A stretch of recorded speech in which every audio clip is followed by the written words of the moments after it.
long do seeds last? Are those old seeds you have from last year, maybe the year before, or a few years back? The ones you got on sale at the end of the season? Maybe you even saved your own. Are those old seeds worth planting? Are they going to grow? Well, it depends.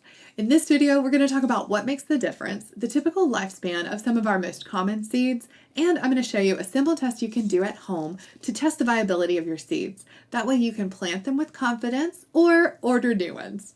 Hi, I'm Amy Landers with GardensThatMatter.com, where we believe your garden is the key to better food, a better life, and a better planet. And this video is part of our series all about seeds. You can find all the details about that at GardensThatMatter.com/seeds. For most seeds, the ideal storage is going to be cool, dry, and dark. Now, not all seeds, but we're not going to talk about the exceptions today.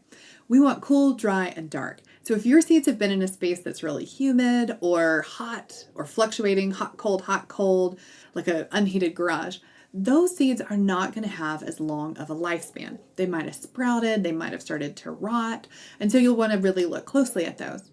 But if you have had your seeds in cool, dry, dark conditions, you're in pretty good shape.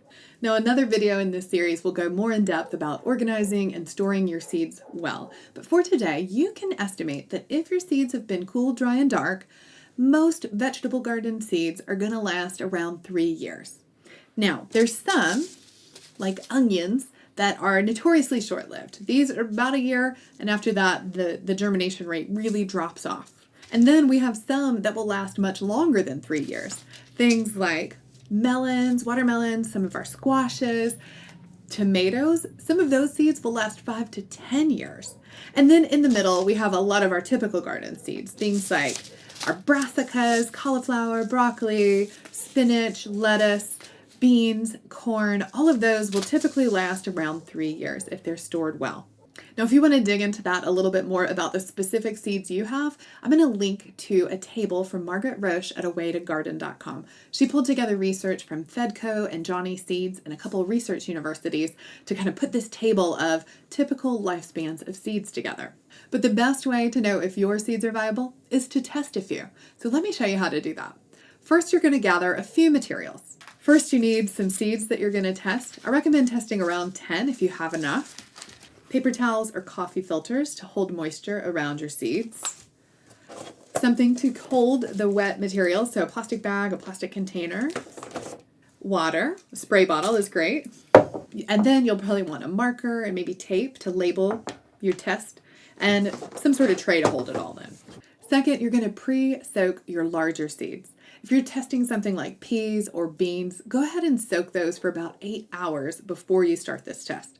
They have to absorb lots of moisture before they're ready to germinate. And you can see in this photo, the seeds on the left-hand side are not soaked yet, and they have absorbed lots of water. The ones on the right-hand side, those have been soaking for 8 hours. Don't go too much longer than 8 hours or they'll start to split. Next, get your labels ready.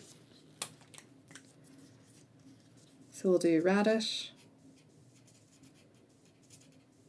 These seeds are from 2018, and I'll put today's date on it in case we do some other tests later.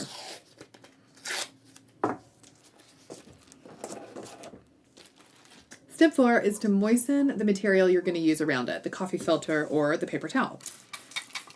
If you're doing this in your kitchen or outside, you can also just dip the paper towel in water and then squeeze it out. All right, next you're going to put your 10 seeds down.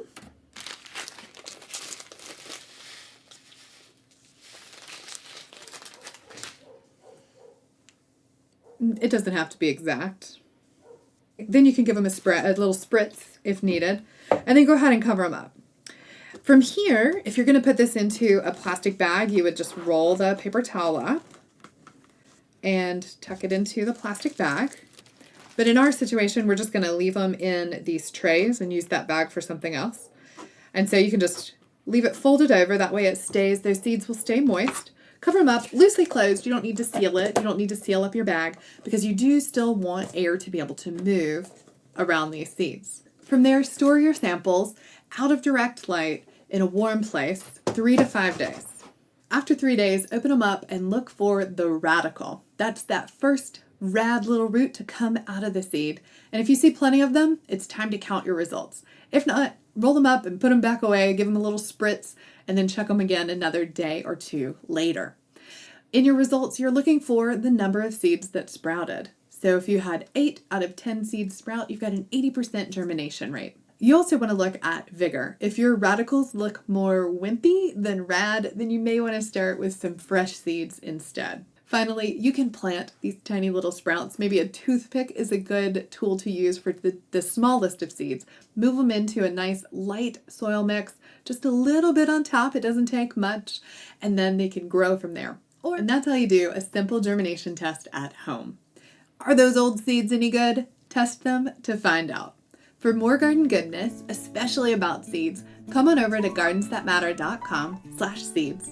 On our website, you'll find our blog, online classes where you can learn more about gardening, and you can sign up for email updates. If you found this video useful, I hope that you'll like and subscribe. Share it with a gardener that you know. Thank you so much for watching, and until I see you again, happy gardening!